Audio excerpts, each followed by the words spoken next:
Good morning, fellow mathematicians. Welcome back to our video. Today we're going to discuss another topic in pre-calculus, and that topic is collinearity, the distance, and slope test.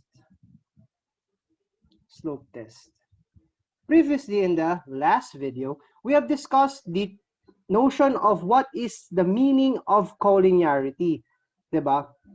And the conditions on how we can say that 3 or more points are collinear. Sinabi natin, meron tatlong methods, yung distance test, the slope test, and the area test. We won't be using the area test because we don't know the necessary mathematical tools needed in order to do the said method. But for now, alam natin yung notion of slope and distance, so we'll be using the first two methods.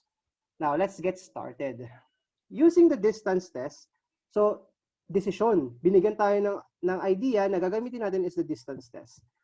Using the distance test, show that the points A, 0,7, B, 3,-5, and C, -2,15 are actually collinear. Now, before, sabi ko, we have to determine if the given points are collinear without actually drawing them. But for now, what if we draw them? What if we draw them, 'di ba? Yun yung pwedeng isabihin natin. Ayun. In pictures, ganito yung gagawin natin. Mahaba-habang coordinate system kasi may 15 eh. Nakikita ko siya. So, ganito. Let's attempt to draw a Cartesian plane that is long enough.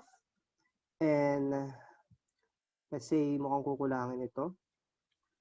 So, ayan. Halimbawa. Now, let's draw a long enough coordinate system. So, yan yung y-axis. And this is the, let's say, I don't know, this is the x-axis. This is the x-axis.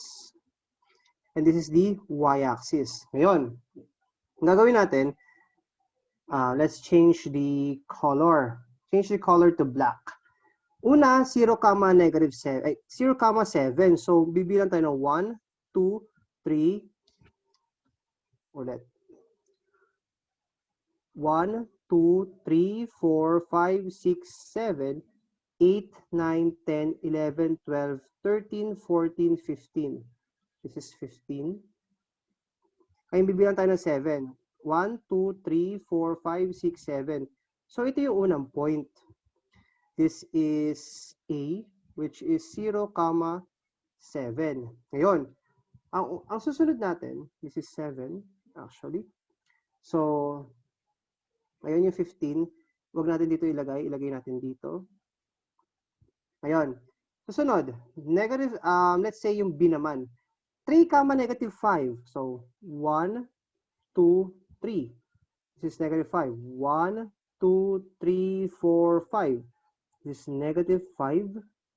So, this is 3. So, ito yung gagawin natin. This is B, which is 3, -5. Okay? Sunod. Yung -2, 15, yung pinaghandaan natin. -2. So, ito. This is the point. Ito yun, di ba? Ito. Medyo hindi siya pantay. I'm sorry. So, ito yan. This is C. C, which is -2, 15. Okay. Ngayon, ang gagawin natin, let's change the color to red para ma-drawing na natin siya into a line. Okay, sorry for the drawing. I'm trying my best to draw it. Ayan.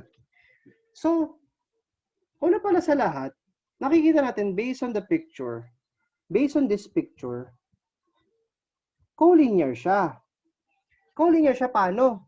By drawing. Diba nakikita nyo, they are actually collinear in drawing. So, ang tinatanong na naman, show that the points are collinear eh. Eh di, nasagot na natin, collinear sila. Mali. Bakit? We didn't use a distance test. We have to use the distances kasi yun yung sinabi ng problem. Ngayon, magandang idea na dinrawing na natin siya kasi alam na natin na collinear siya. Now, let's actually do what is needed. Ngayon, balik tayo sa color, let's say blue. Balik tayo sa color blue. Okay, ngayon, apply. Ito yung solution. Apply the distance formula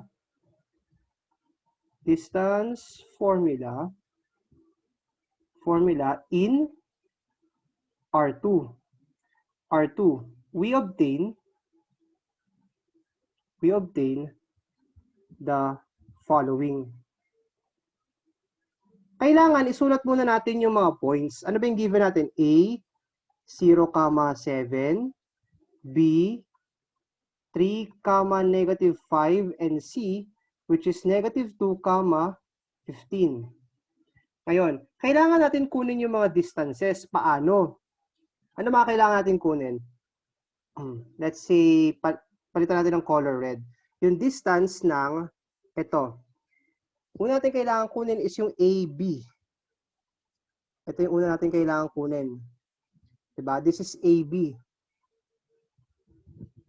Segment AB. Ngayon, kukunin natin yung segment AB. Yung distance nito. Paano? Ito yung dalawang magka-involve. So, ano ba formula ng distance formula? X2 minus X1 quantity squared plus Y2 minus Y1 quantity squared. So, ano mangyayari?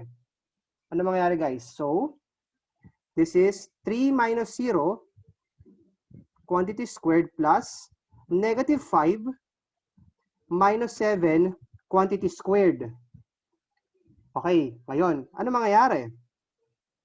This is 3 minus 0 is 3. 3 squared is 9. Plus negative 5 minus 7, it is negative 12 quantity squared. Ang gawin pala natin, hindi natin siya susulat na as 9. Sulat na natin siya as 3 squared. Okay, ayun. So, magiging equal yan sa 3 squared is 9. Huwag natin siya isulat na dito sa ano. Gawin natin dito na lang. So, 9 plus 144. Ano yan? 9 plus 144 is square root of 153. And actually, as a trivia, 153 can be decomposed as 9 multiplied by 17. Bakit natin ito ginawa? Kasi gusto natin may malabas na perfect square. So, magiging 3 square root of 17. Okay? Yun yung ano, ito yung distance na to. So, itong haba na to, ano to? Itong haba na to is 3 square root of 17. Yan si AB. Ngayon, kukunin naman natin yung AC. Tama ba? Sino si AC? Magpapalit tayo ng color. Okay, ito naman. AC. Ano kukunin natin? Ito. Ngayon, sino involved? Yung A saka yung itong C. So, by the formula, this is negative 2 minus 0 squared. Kasi ito yan. X2 minus X1 plus Y2 minus Y1. Y2 minus Y1, 15 minus 7 quantity squared. So, ano yan? Negative 2. So, this is negative 2 squared plus 15 minus 7 is 8. 8 squared. 8 squared. So, ano yan? Square root ng 4 plus 64. Kasi, di ba? 8 squared is 64. Ngayon, this is square root of 68. And fun fact, 68 can actually decompose as, ano to? 4 multiplied by 17. Tama? 4 is a perfect square, so pwede natin may labas. 2 square root of 17. Diba? So, ito palang green na to, this is 2 square root of 17. Ngayon, ang gusto kong sabi sa distance test, ang sum daw nito, pag pinag-add daw to, dapat ito yung measure nitong mahaba. Itong AC. Kasi ito si AC, ito si AC, ito BC. This is BC. sabi, kailangan sa distances, ang measure nila, yung sum nito. So, 3 square root of 17 plus 2 square root of 17. Eh, ano yun? Di ba 5 square root of 17? Kailangan yan na mapakita natin pag kinuha natin yung BC. Kailangan 5 square root of 17 ang ang makuha natin para masabing collinear sila. Eh, alam naman na natin in drawing, by practice, they are collinear. Nakikita niyo, di ba? Collinear siya. So, ibig sabihin, kailangan, ang magiging dulo, ang magiging sagot dito is 5 square root of 17. Now, let's show it. Ayun, BC. Bear with me. Last one. BC. So, this is, negative 2, x2 minus x1 squared plus y2 minus y1, 15 minus negative 5 squared. So, yan. Magiging, negative 2 minus 3 is negative 5 squared plus 15 plus, magiging 15 plus 5 or 20 squared. 20 squared. So, magiging, square root of, negative 5 squared is 25 plus 20 squared is 400. So, magiging square root of 425. Eh, actually, this can be written as square root of 25 multiplied by 17. Di ba? Kasi 25 multiplied by 17 is 425. Eh, di ba mapapansin mo yung 25, pwede mo ilabas yung kaya magiging 5 square root of 17. So, ibig sabihin, what is the moral of the story? When you add, ganito, balik tayo sa color, balik tayo sa color blue. Therefore, mapapansin nyo, notice that yung segment AB plus segment AC is just equal to the segment BC. Pag nire-write natin yung segments na yan into like this one, or pagbalik rin natin ito, magiging BA plus AC. Di ba it's familiar from your high school geometry, yung addition of segments na theorem? Ganun lang din yun. So, ibig sabihin, yan ang nangyari. So, ano ibig sabihin? Anong conclusion natin? I-zoom out natin para makita. Therefore, nangyari. Ito. I'm sorry, siya. So, therefore, A, B, and C are collinear by the distance test. And that's it. 'Di ba? Nakita natin na by drawing they are collinear, and we have proven that claim pwera sa drawing gamit yung formula ng distance, na-prove natin na collinear pa rin sila. Yung 3 points na ito. Ngayon, di ba, ang tinatanong nyo sa akin siguro, sir, meron pa tayong isang method, yung slope test. Di ba? Yung slope test. Paano naman, sir, pwede ba natin gamitin yung slope test para mapakita yung 3 points na yun ay collinear o hindi? Tama ba? Pwede. Ngayon, palitan natin. So, using the slope test, show that the points, that's the same given points, I will not be drawing it again kasi nga, ganun din yung points na yon. Papalit tayo ng kulay, ha. Let's go to blue. Ngayon, ang gagamitin naman natin yung slope test. Solution. Ngayon, apply the slope formula for R2. Tama ba? We will be applying the slope formula for R2. Ngayon, sabi kasi, yung mga possible combinations, so A, B, and C, ano mga combinations sa possible? A, B, diba ito, magkatambal, B, C, saka yung AC. Tama? Ngayon, gagamitin naman natin, ito muna, dito muna tayo sa unang part. Sino yung A? A07, B 3, negative 5. Ngayon, kukunin natin yung slope nila. M. Ngayon, dito na papasok yung kailangan may subscript na ganito. Para masabi, yung dalawang points na tinutukoy mo yung AB. Equal lang yan daw sa y2 minus y1. y2, negative 5, minus y1, 7, all over x2, 3, minus x1, 0. So, maging negative 12 over 3 or negative 4. Okay. Okay tayo sa una, di ba? Ngayon, papalit tayo ng color. Red. Let's say red. BC. Sino involved? BC. B. 3, negative 5. C. Negative 2, 15. Okay. Ngayon, ano yung slope? M, BC. So, equal yan sa y2 minus y1. 15 minus negative 5 over x2 minus x1. Negative 2 minus 3. Negative 2 minus 3. So, magiging 15 plus 5 or 20 all over negative 2 minus 3 or negative 5 or negative 4. Diba? Pansinin nyo, equal pa rin, negative 4, negative 4.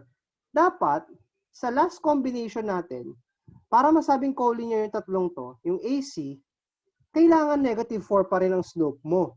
Para masabing collinear to by the slope test. Now, let's just see about it. Una sa lahat, alam na natin na collinear siya kasi by the distance test, collinear nga. Pero let's verify it using the slope test. Ayun. AC naman, A, 0, 7. Tapos yung C, negative 2, 15. Ngayon, ito yung kahalagaan ng subscript. Para hindi tayo malito, anong slope yan ng line? Diba? Ngayon, kaya AC, ito yung slope ng points AC. Ito naman slope ng points BC. And ito naman slope ng points AB. Ngayon, y2 minus y1. y2, 15 minus 7. All over x2 minus x1. Negative 2 minus 0.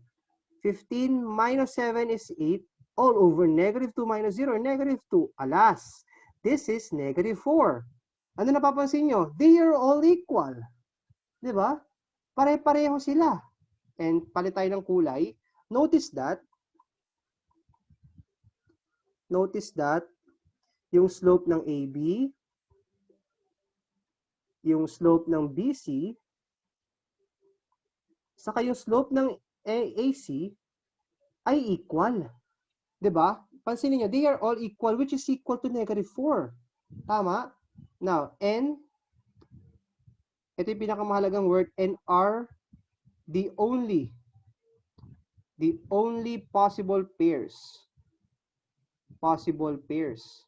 Bakit? Kasi pag sinabi mong BA, paano naman sir si BA? Pareho lang yan sa AB.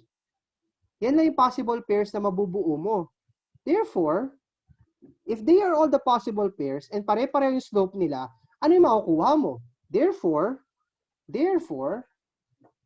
A, B, and C are collinear. Collinear by the slope test. By the slope test. Okay? They are collinear by the slope test.